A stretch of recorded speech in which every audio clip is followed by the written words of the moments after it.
असा एक समज आहे, की पी-सी-ओ-एस असेल, तर मुलं होतच नाही, असा एक समज आहे सर्वसामान्य.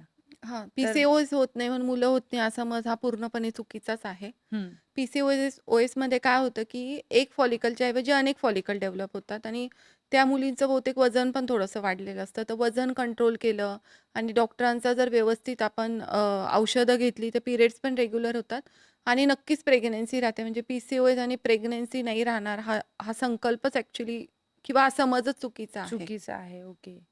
आणि आजकाल सिझेरियनचं प्रमाण खूप वाढलंय नॉर्मल डिलिव्हरीपेक्षा. तर मग त्याचं काय कारण असेल?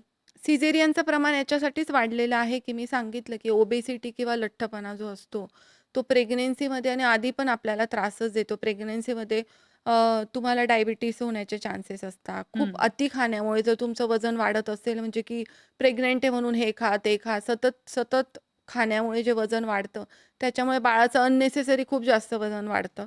त्याच्यामुळे नॉर्मल डिलिव्हरीला नक्कीच त्रास होतो.